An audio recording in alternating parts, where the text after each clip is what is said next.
Let's talk about the thing that everybody disagreed with me on, which will be, I appreciate it, first off. So we talked about trans sports and how that related to women's sports. And there were some lazy comments, which is the case on YouTube, but there was actually some like long, thoughtful ones. And it's awesome. I appreciate that.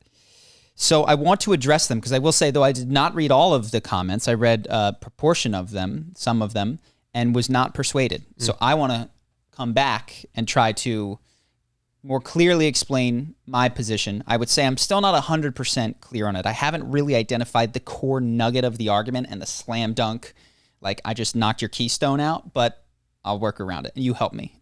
Fair? And then you have one that you want to do too. Sure. Okay, so we were talking about trans stuff. I'm going to start with a couple of like bottom line up front stuff. So here it is. First off, as regards sports, I believe anybody should be able to make just about any subdivision of allowable players if they pay for it. So if you want to create a league of only 6 and 7-year-old girls playing basketball, and they have to be under 4'6", or I don't know, that's fine. I think that's totally fine. You just gotta hire the ref, and you gotta, if it's a community time, you have to share the court or come to a time where nobody's there, etc. The one thing that complicates this is race. Should you be able to segregate on race? I think there's a good argument for why you don't want a society that allows that. But I'll leave that to the side. Basically, you can make any sort of division, height, weight, gender, that you want if you're paying for it.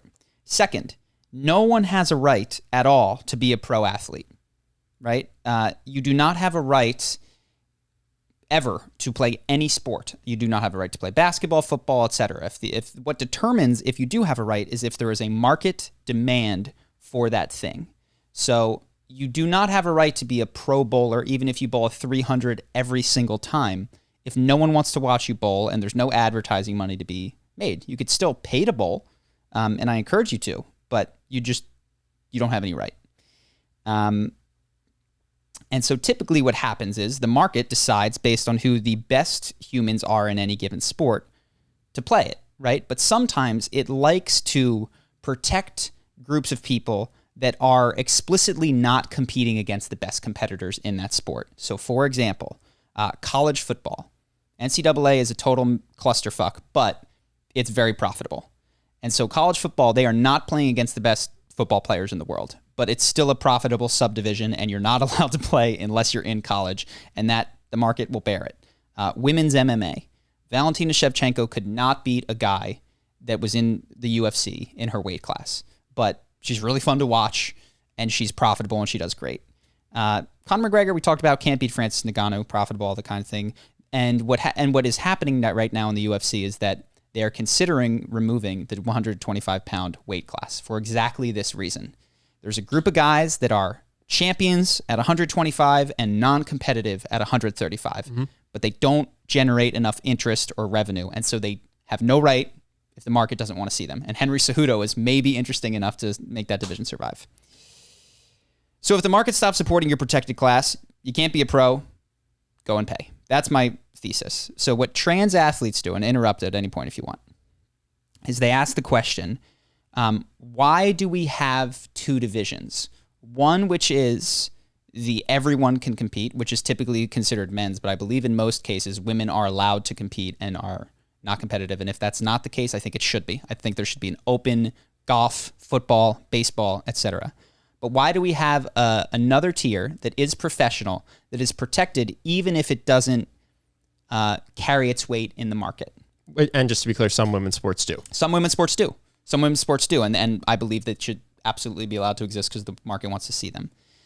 So that's what the trans athlete does. Like, why should men not be allowed to enter into the WNBA and win and get those subsidized salaries, court time, etc.?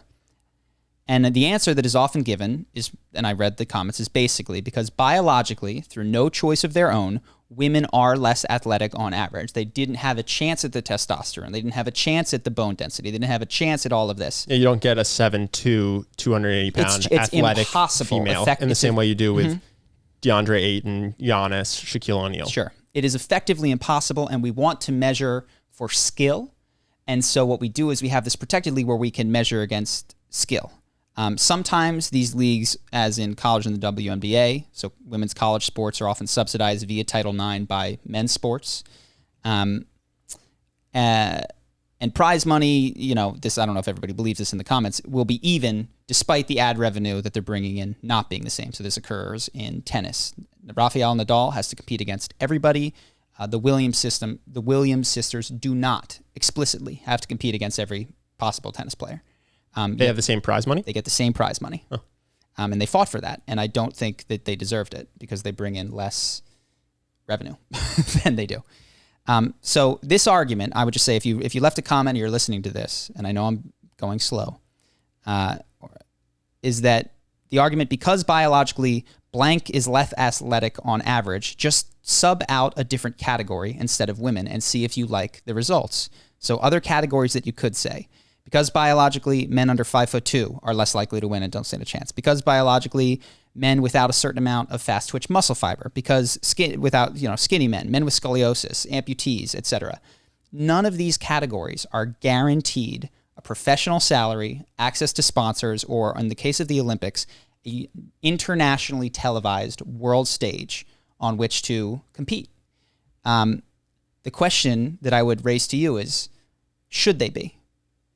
If we could track via some sort of Apple device muscle fiber in everybody, and just for the sake of argument, say that you could 50% of the argument evenly split between men and women had fast twitch and 50% had slow, and we found that slow twitch muscle fiber people were very unlikely, almost impossible to compete at the highest level. Should there be a slow twitch muscle fiber professional league? Should we insist upon that? Yeah, it's not should there be. It's should there be even if people don't want to pay to watch it. Yes. Because if people, to be clear, if we had that division and there was a ton of demand to watch slow twitch football because people thought it was hilarious and so it made a bunch of money. Or just fun, yeah. Sure. People don't think college basketball is hilarious. They just like it. You know what I mean? Even though it's worse than the NBA. Even though their 3-point line is 3 feet closer and they can't do anything like the guys in the NBA. So yeah, for whatever reason, if the market wants to bear it, go ahead. But should we insist? Should they get internationally televised spots? And your big thing is, should they be subsidized? Should we subsidize a slow twitch basketball league using NBA profits? Should we subsidize a slow twitch NFL league using NFL profits? Or even just take the Olympics. Should we guarantee an international camera crew watches them play once every 4 years, giving them a chance at a medal that is worth 5 figures and sponsorship deals? For like the slow twitch 100-meter dash. Should we guarantee that? Yes, the slow twitch 100-meter dash. Should we guarantee that for this category of people if it doesn't make money? My answer is no. I just want to make this clear. You're saying that because those slow twitch people, no matter how hard they worked, were genetically handed a hand that just precluded them from... 999 out of 1,000, would just not, they wouldn't get it. They couldn't be Olympic sprinters just because of the hand they were dealt at birth. Yes, and here's what I'm saying. This already exists. It's not called slow twitch muscle fiber, but there are absolutely... you could, if you looked at people's biology long enough into the future, find that there are people that are born without a shot in hell of ever playing in the NBA, and they are men. Now, women is an obvious class of people that we can look at, and we can see very easily with the naked eye that it is unlikely, if not impossible, that they will ever compete at the highest level in a sport like basketball. The same categorization already exists for men. We just can't see it yet as easily, but it's already there. And I saw some comments about we want to measure for skill, and I would just suggest to you that Giannis is skilled, Shaq is skilled, Kevin Durant is skilled. We are not just measuring for skill, not even close in any of our top sports. There is a huge genetic component that is not being chosen, that is already the thing that the sport is measuring for. And there's some skill within that. And then you get people like Steph Curry, who are still absolutely freak athletes, but have figured out how to shoot. But of course, hand-eye coordination is probably genetic in part, Yeah. I think it definitely is. Are there people that would argue it's not? I think everything is partially genetic. So in any event, and so is height. Height is partially genetic, partially nutrients, partially whatever. So my solution, and this is why I would say, if you don't think that there ought to be a protected league for, just call them unathletic men to compete because they will never have a chance, or even just low T men or whatever, this group that would never have a chance, then I think that consistency should dictate that you should not demand that there be a protected league for women either to compete at that stage. Professionally, you're saying? Professionally. And I reiterate, if you ever want to have a league like me my whole life where you go out and you say, hey, we're the C court, the A court plays over there, and when that guy wants to come over and dunk on us, if you can dunk, you can't play basketball with me.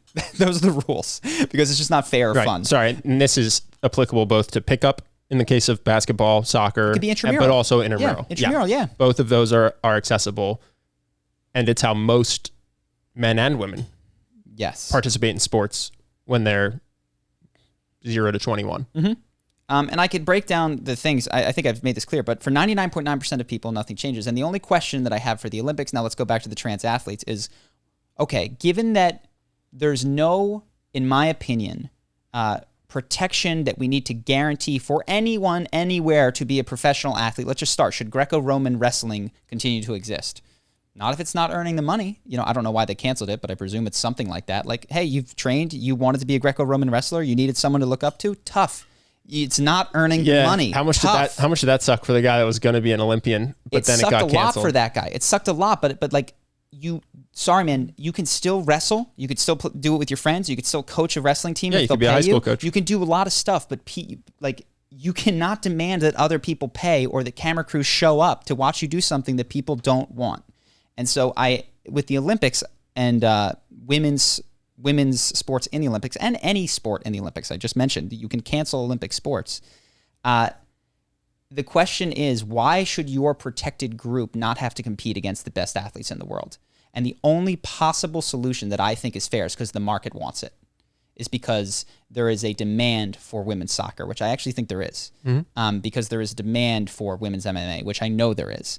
But what trans people, I think, rightly question is this idea that that there ought to be this protected group of people that we all agree are not the best athletes on the planet.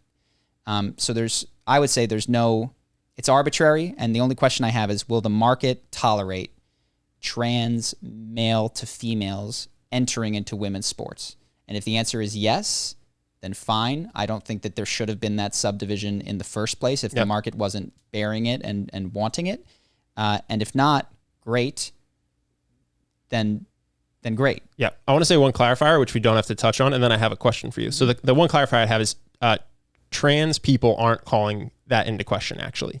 You're saying that the philosophical discussion of whether trans male to female should get to participate calls this into question. But just to without be clear, being recognized, the trans perspective is I'm a woman. The trans perspective is there's definitely a protected class and that has to exist and I belong in it. Exactly. Yeah. So I just want to just make it clear not to put words or thoughts into other people's mouths. I think the trans athlete's argument has nothing to do with this, and it has everything to do with there is a women's league.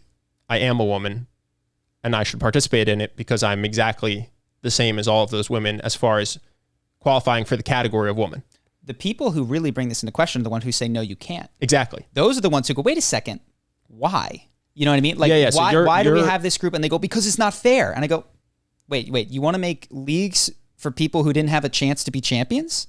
Biologically? There's a lot of groups that didn't have a chance to be champions. So I just want to make sure, just in terms of what the trans position is actually in this argument.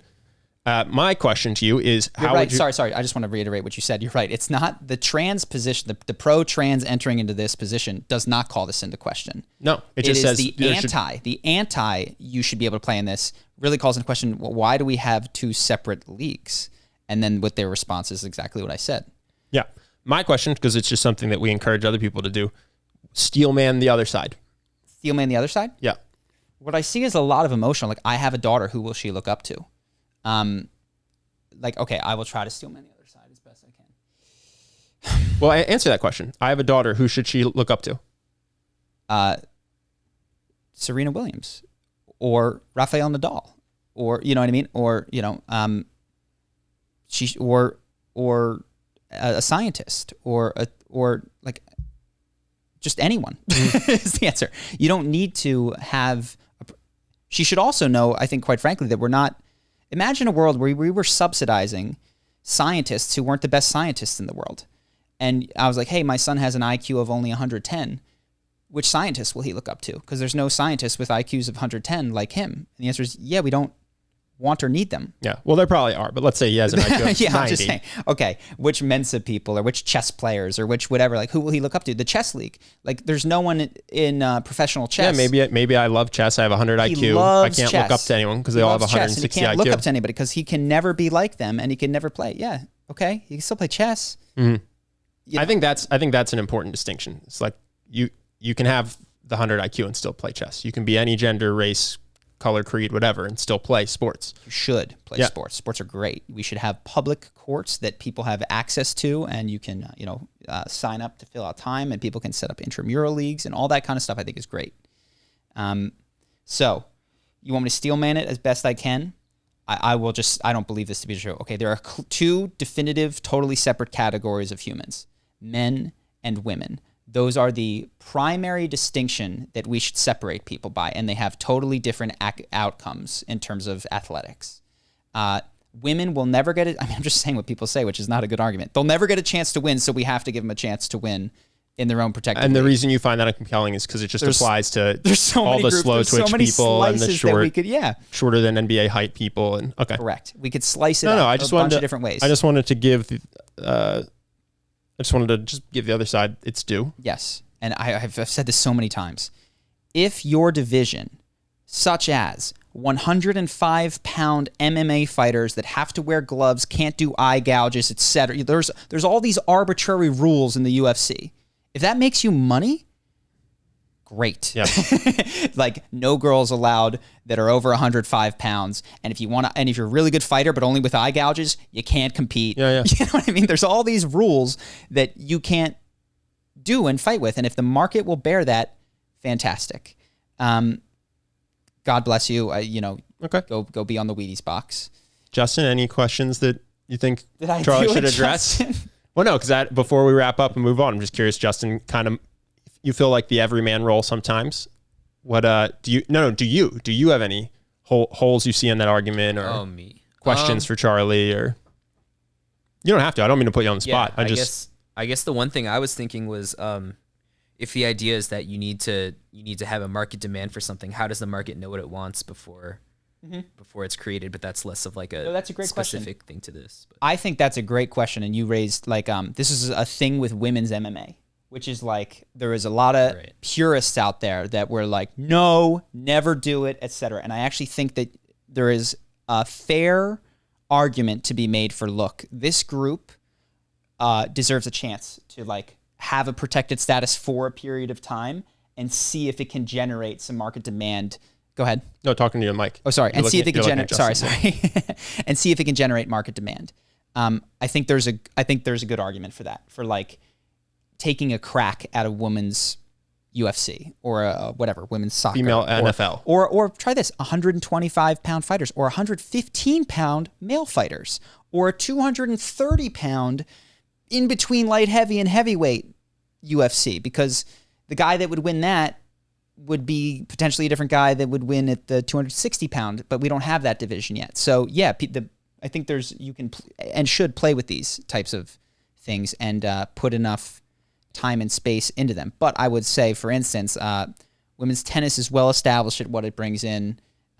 Women's basketball, that the NBA is well established at what it brings in. I imagine Olympic numbers are well established at what they bring in and what the audience wants. And that can also change in the future. It's possible that today the 125-pound UFC division is not profitable, but in 2 years it is. Or if, one guy at 135 is a super charismatic guy, but he can't beat the top dog, that they just want to set up a 125-pound division for him to be champion of. Yeah. The biggest counter I can think of in terms of, at least in the initial reaction, is like, well, why should we let commerce and capitalism determine sports? But your point is it's professional sports. It's the business of sports. So everyone gets to play sports. Exactly. This isn't about sports as a whole in terms of people's ability to participate in it. You're saying let commerce and capitalism determine which sports are viable in the realm of the business of sports. You have no right to be paid for any job. Yeah. You have no right to the access of a stadium. You have no right to television crews and time that is bought with money created from other people. That's not unique to sports either. That's any job. Tone deaf people who like to sing. Yeah. People who are not good with hand-eye coordination who like to play guitar or piano. Like no one gets to force their way into a professional role of any kind. So that's not really even limited to sports. Correct. It's literally just jobs. Yeah, and, got it. So it's especially about the business of sports. And in terms of who participates in sport, it's whoever wants to all the time in intramural leagues, in free leagues. The one thing that we talked to, and there's two complicating factors, which I think I've hopefully established my position. You guys can disagree further if you want. There's two things that I talked about that create some issues with this. The first one is race, which I mentioned earlier. Like, should you be able intramurally? Because I said, hey, you can say no boys allowed. You know, you can absolutely, and we all agree, you can say no 6th grade boys are allowed to play in this league. Mm-hmm. Should you be able to say no 6th grade Asian kids, or no 6th grade white kids, or no 6th grade black kids?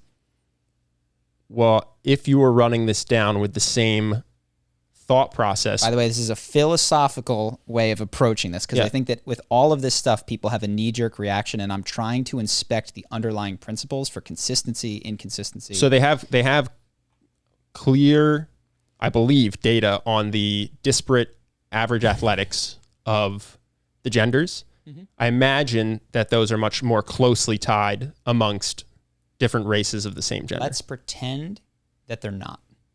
Should you be able to? Let's say that we establish that Asian kids in 6th grade are dominant in basketball. Again, this can be Earth 2, Should you be able to separate by race and say this is a white-only league because my son can't compete with the Asian kids and he will just get run around? Well, the way I'll phrase this, I'll say one who thinks that logic justifies a female league might use that same logic to justify a league that way. Mm-hmm. And you notice I didn't say I at all, so hopefully I can't get clipped. I'm not even confused by that. But I guess my position on this, and this is one that is always messy, because the way that they did civil rights in the 60s, where they said, hey, you no longer have freedom to choose who not to associate with in these particular categories, I don't love, but I actually think had a good outcome. Yeah, it was great. And this is the difficulty that I have with this. Like, philosophically, I don't like taking away any person's ability to say no to spend time with, hang out, play sports with any other person. Yeah, well, I will say the difference is that was to unsegregate. Mm-hmm. It was philosophically the opposite of the men's-female division of leagues, in the sense that it was about not dividing. But what I'm suggesting is like that mindset would lead to one intramural league for all genders. Oh yes, but I'm saying it's not philosophically clean. It worked. And I don't love the idea that you can't freely say no to who you do business with. You know what I mean? But I recognize that I like the outcome of it. And so I don't have a good answer for this one. This is where I admit my Well, this is the thing about learned prejudices, right? Because the thought process behind that was that this division is artificial. It was created culturally, but once forced together, you guys will realize that you're all the same, and you won't continue to want this division. Like, that was the philosophy behind that decision. I suppose, that in time that there is nothing necessary about this division. It is an accident of history that we have. I don't have a good answer for that one, but it just is. That is always something that is. Civil rights is interesting because it had a fantastic outcome, and I'm not sure that I like. Yeah, you can't choose who. Like, the other thing that I was looking at is the Equal Protection Act, and I'd love a lawyer out there to let me know, but I was like, this thing is just so selectively applied. Like, you cannot discriminate based on race, religion, color, gender, creed. It's like, what is the WNBA if not in a professional organization that discriminates against the hiring of men? Like, is there any other way to slice that? Well, I've wondered this. I think they get around it by saying they're models, but I've wondered this with bottle girls in Vegas, because we were living in Las Vegas. It's an incredibly lucrative job, several $100,000 a year job that a lot of men would like, and also that a lot of women would like. and you're for sure in the hiring process discriminated against based on gender. No man gets that job. You're a busboy. You don't get to be a bottle boy. And 2, they will just discriminate based on your looks. Mm-hmm. And I think they get around that by saying that they're models. They don't have to follow that equal rights. Well, this act, is my question: is where I'm assuming there's exemptions that are written in, and I'm curious. So, is models perhaps an exemption? And obviously, that's one where it's like, I want a female model, I want a this. But the examples that they were giving, the thing like it may be. I was looking at just a summary of the equal rights protection. I forget what it's called. And it's like, for instance, saying that college graduates apply here could be considered ageist and would go against this.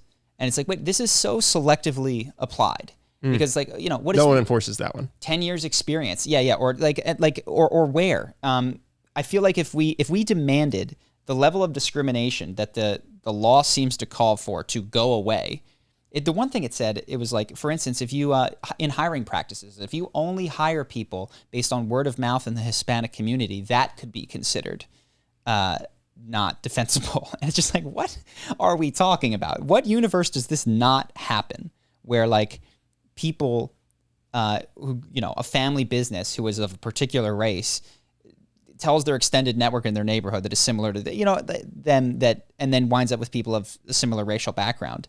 I'm just very curious what the exceptions are for this, or if this thing is just only applied when, honestly, crassly, and I don't know if crassly is the right word, but like, why is there not a lawsuit that says the WNBA is discriminating against the admission of men into Isn't it because Title IX? Doesn't Title IX explicitly allow you to Title separate IX based on gender? Well, that's what I'm saying. So what supersedes the Equal Protection Act that says you cannot discriminate based on race, religion, creed? It's got all these things, gender orientation, etc. Because it seems like we do that constantly.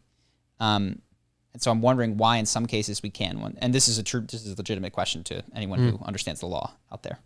So yeah, do you want to do yours? So we had a spicy episode. Oh, or continue if you'd like. Oh no, I was just going to say the law isn't. I mean, the law is not a proactive thing. The law is a reactionary thing. So, for instance, there's headhunting firms that are, again, they pay a lot of money for people who help place finance people into new finance positions. And they're paid very, very well. And it's hard work at times, but it's not backbreaking manual labor. And it also doesn't require a graduate degree necessarily. So it's a very appealing job. And it doesn't split 50-50 men, women. At least at some of the companies I experienced on Wall Street, they're dominated by women. Yeah. It would, if you're looking at outcomes in terms of which this does. It says if your outcomes and the way you're hiring creates unequal outcomes. So yeah, if you're looking at equity of outcomes, these firms are 80% female. Well, is it the firms are 80% female or the headhunters are 80% female? The headhunter firms. Even in the C-suite? I mean, I think so. I only got up to middle management, but it wasn't just the women on the ground. It was also women managing women. Oh, really? Okay. Yeah, you just promote your people. I had assumed that what you were saying is that it was almost like, why are all medical salespeople women? Because they are appealing to male doctors with it is that. Sort of like. I think medical sales is another good example. Mm-hmm. It just doesn't pass the equity of outcomes thing. There's no reason this is a female-only job, but it's all women doing it. But my point is the law doesn't... Wait, sorry. No, what's interesting is that's because all of the investment bankers are men, or most of the investment bankers are straight men, which then creates the flip of like, oh, they're more likely to answer the phone or respond to a younger, attractive woman. But the law doesn't step in of its own accord. It has no mechanism with which someone needs to file a lawsuit or someone needs to report this to the FBI. Got it. The law is reactionary in a lot of cases. And so I think to your question of like, why doesn't this get evenly applied? Well, I don't think there's a government person whose job is to ensure this is being carried out in every small firm and every sport and every whatever. I think you raise it. You have to tell someone that the law is being broken, unless you find yourself in the midst of a giant FBI proactive investigation or something. Understood. So that's why at a small family business, it doesn't have to be legal to get away with it, as long as no one's reporting it. This is what you don't want, is laws that are selectively applied. That is very, very dangerous. To have a law that makes everybody in breach of it and that is only selectively applied, that is that's not good. So I'm curious if there are legal exemptions that are explicitly carved out and why they're carved out philosophically for these particular things. I hope that's not the case. I hope it's not we're all in breach of the Equal Protection Act because we discriminate in ways that it says are discriminatory. But it will only be, you'll only have the full weight of the federal government thrown at you in select cases. That's not a good way to have a society where everybody's guilty and just you need to piss the wrong person off or suffer the consequences. Well, I don't think everyone's guilty. I just think there are guilty businesses that, which by the way is what you won't get found out. Which is what happens with the speed limit. You know what I mean? It's like we're all breaking the law, and you just pick who you want to pull over that day, that whatever. Yeah, depending on how many tickets you still need to give out. How many tickets you got to give out. So it's not a good way to do things. Hope that you guys enjoyed that clip. If you want to see more like this and have us do more podcasts, we are 100% funded by our generous patrons. And if you'd like to contribute, there's a link in the description, and we'll have one pop up on the screen right here so that we can do more podcasts where we have fun conversations and hopefully some deep ones like this. Either way, hope that you enjoyed the video, and I will see you in the next one.